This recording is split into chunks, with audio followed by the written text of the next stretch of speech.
안녕하세요, 라켄입니다. 오늘도 여성분들이 가장 궁금해하는 부분 중에서 세 가지를 아주 명확하게 말씀드리겠습니다. 첫 번째는 판도라의 상자를 열지 말아야 될 이유, 두 번째는 연하남과 교제를 할 때 장단점, 마지막 세 번째는 잠자리에서 더 큰 쾌감을 얻을 수 있는 성적 판타지, 이런 내용으로 군더더기 없이 핵심만 간단하고 명확하게 말씀드리려고 하는데요. 물론 사람마다 성격이나 상황들이 모두 다르기 때문에 가장 일반적인 경우를 기준으로 해서 말씀을 드리겠습니다. 혹시 이 외에도 혼자 판단하기 어려운 고민이 있으시면은 언제든 편하게 연락을 주십시오. 오후 3시에서 새벽 1시까지 상담이 가능합니다. 제가 직접 좋은 방향을 제시해 드릴게요.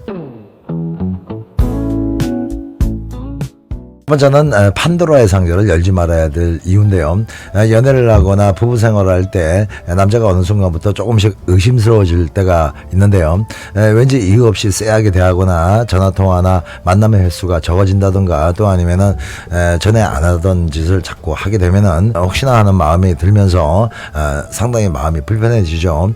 하지만 대부분은 이럴 때 답답하긴 하지만은 그냥 그렇게 지내게 되는 경우가 많은데, 하지만 어떤 여성들은 남자 핸드폰을 열어보고 싶은 충동을 억제하지 못해서 결국은 몰래 보게 됩니다.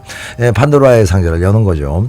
이런 행동은 남자가 의심스러운 행동을 했을 때 가장 일반적으로 일어나지만은, 어떤 경우에는 아무런 문제 없이 잘 지내고 있는데도 순간 호기심이 발동해서 이럴 수도 있습니다. 그런데 결론부터 말씀드리면은, 남자 몰래 핸드폰을 여는 순간 둘 관계는 벌써 금이 가기 시작한 겁니다. 사실 이런 행동은 남자 핸드폰에서 뭐가 나오느냐가 문제가 아니라 핸드폰을 몰래 열어보고 싶다는 그런 생각 자체가 문제의 시작점이 된다는 거죠. 그 이유를 말씀드리면은, 남자의 행동들이 뭔가 의심스러워서 핸드폰을 열어봤다면은 그 안에서 단서가 나와도 문제, 안 나와도 문제입니다.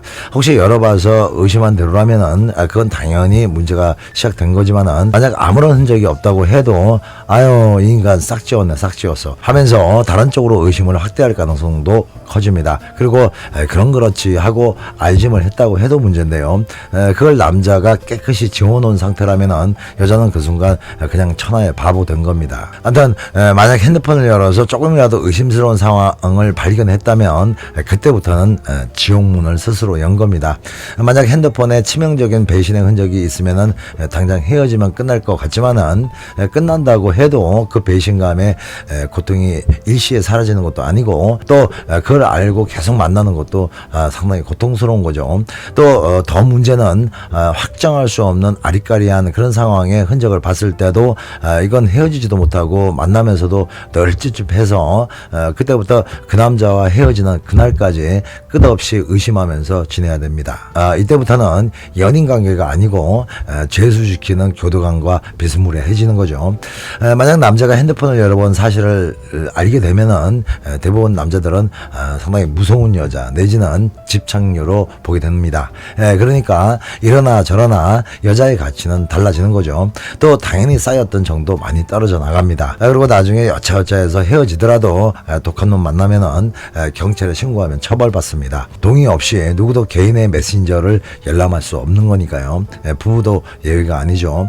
아무튼 진짜 부부 사이에서 이혼을 하려고 그 이혼 증거를 수집할 목적이 아니라면은 절대 이런 짓은 하지 마십시오. 후회만 있을 뿐이니까요. 정 의심스럽고 믿음이 절대 안 간다면은 그냥 이 꼴 저 꼴 보지 마시고 깨끗이 헤어지십시오. 두 번째는 연하남과 교제를 할 때 장점과 단점에 대해서 말씀을 드릴게요. 요즘 무슨 유행도 아니고 연상 연하 커플들이 점점 많아지는데, 사랑에는 국경도 나이도 아무런 상관이 없긴 하지만은 특히 연상녀와 연하남이 만나면은 장단점이 극명하다는 건 알고 하셔야 됩니다. 먼저 장점을 말씀드리면은, 첫 번째로는 자존감이 높아지는데요. 연하남이 자기한테 관심을 갖게 되면은 나도 살아있네 라는 생각에 젊은 남자한테도 여전히 매력적으로 보이는 자신에 대한 만족감이 커지게 됩니다. 그러니까 자신의 재발견이나 가치 평가가 높아지는 거죠. 사실 이게 제일 큰 장점입니다. 두 번째는 나이 많은 남자한테 느껴지는 그런 꼰대감이 없고, 또 괜히 어려워하거나 눈치 보지 않아도 된다는 그런 마음에 왠지 마음이 가볍죠. 세 번째는 성적인 건강미가 느껴져서 그런데요. 솔직히 해보시면 아시겠지만은 나이가 젊다는 거 하고 성관계는 완전 꼬부랑 할아버지랑 비교하지 않는 한 오히려 나이 든 쪽이 더 좋을 때가 많은데 그냥 나이가 몇 살이라도 어리면은 더 강할 것 같다는 그런 착각 때문인데요. 그런 기대가 나쁜 건 아니지만은 사실 별 차이 없습니다. 네 번째는 연하남을 만나면은 뭔가 도움이 되는 존재가 된다는 것에 만족감이 생길 수가 있는데 연하남의 고민을 들어주고 조언해주고 그렇게 하는 과정에서 자기가 살아온 경험과 연륜에 맞는 그런 어드바이스를 해준다는데 자긍심이 생겨나죠. 그러니까 멘토링을 해줄 수 있는 그런 위치가 돼 있다는 거에 대한 만족스러움을 얻을 수 있다는 겁니다. 다섯 번째는 남들과는 좀 다른 연애를 하고 있다는 생각에 행복감이 커지게 됩니다. 지나가는 커플을 보면은 남자들이 죄다 좀 늑수구레해 보이지만은 자기 파트너는 그렇지 않다는 것에 대한 만족감 때문이죠. 네, 지금까지 연하를 만나서 좋은 점들을 대표적인 것만 몇 개 말씀드렸는데요. 반대로 단점도 몇 개 말씀드리면은 첫 번째는 나이 차이가 너무 많이 나면은 남자들은 두 가지 생각을 할 수가 있는데요. 하나는 우월감, 하나는 열등감이죠. 이렇게 서로 반대되는 심리가 똑같이 형성되는 것은 우월감은 내가 더 젊으니까라는 마음이고 열등감은 이 여자가 나 몇 살 어리다고 무시하는 거야 뭐야 라는 그 나이에 대한 컴플렉스입니다. 그래서 보통은 연하가 더 오빠인 척 행동하는 경우가 많죠. 하여튼 이 두 가지가 항상 문제를 일으킵니다. 두 번째는 연하남들이 다 그렇다고 말씀드릴 수는 없지만은 대체적으로 연상녀한테 물질적 정신적으로 기대는 경향이 좀 강합니다. 세 번째는 나이 차이가 많이 나 보인다면은 다른 사람들의 시선을 신경 안 쓸 수가 없습니다. 만약 연하남이 자기 지인들에게 여자를 소개시켜주지 않는다고 치면은 연상녀는 무조건 내 나이 때문이 아닌가라는 생각부터 하게 되죠. 네 번째는 커플은 비슷한 모습으로 나이가 들어가는 게 최상인데 극단적으로 말해서 여자는 쪼글쪼글해지는데 남자는 팽팽한 애 같다면은 여자는 점점 자신감을 잃어가고 남자는 점점 더 젊은 여자와 비교하게 됩니다. 다섯 번째는 여성의 열등감이 점점 더 커지게 될 수 있다는 겁니다. 모든 문제를 내가 나이가 많아서 그런가라는 식으로 결국 나이가 큰 약점으로 부각된다는 거죠. 마지막 여섯 번째는 언젠간 떠날 남자로 인식된다는 겁니다.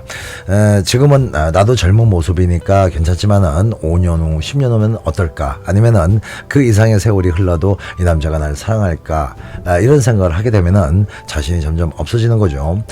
네, 아무튼 지금까지 간단하지만은 연하남을 만나면은 좋은 점과 나쁜 점을 말씀드렸는데요. 참고하십시오. 마지막 세 번째는 성적 판타지가 잠자리에서 얼마나 중요한지 한번 말씀을 드릴게요. 성적 판타지라는 것은 사람마다 남녀 할 거 없이 다 가지고 있는데 성적 판타지라는 게 뭐 요상스럽고 난잡한 그런 성행위를 상상한 것을 의미하는 게 아니죠. 여성들의 성적 판타지는 좀 로맨틱합니다. 노을진 해변가에서 멋진 남자가 허리를 힘차게 감싸 안고 정열적인 키스를 해주는 그런 로맨틱한 장면, 아니면은 공원 벤치에 앉아있는 남자 위에 치마를 입고 올라앉아서 스릴을 만끽하는 비현실적인 장면, 또 아니면은 잠자리에서 남자를 지배하거나 반대로 완전 복종을 소재로 하는 장면, 그리고 첫 키스나 어떤 날을 회상하면서 흥분하는 그런 것들이 대표적이죠. 그리고 상상력과 호기심이 아주 큰 여성들은 여러 명과 함께 멀티로 하고 있는 장면을 상상한다든가 교환하게 당하는 그런 상상에서 또 흥분을 하기도 합니다. 물론 현실 세계라면 걸어만 날 살려라 하겠지만요. 반면 남자들의 판타지는 행위 자체의 어떤 다양함에 대한 판타지가 상당히 많죠. 한마디로 성행위 도중에 일어나는 그런 상황들이죠. 아무튼 남자나 여자나 나름의 성적 판타지가 있는데요. 이 성적 판타지가 성욕을 훨씬 더 증폭시키는데 판타지는 실현 욕구를 더 자극시키니까요. 대부분 성적 판타지가 폭발적으로 커지는 순간은 혼자 자위를 할 때죠. 이땐 대상이 없으니까 모든 자극을 자기의 손과 머릿속 상상에 의존할 수밖에 없는데 이땐 아름다운 아름다운 상상과 상당히 비도덕적인 상상을 반복하면서 흥분감을 끌어올리죠. 결국 성적 판타지는 더 자극적인 섹스를 하기 위한 아주 양질의 재료인 겁니다.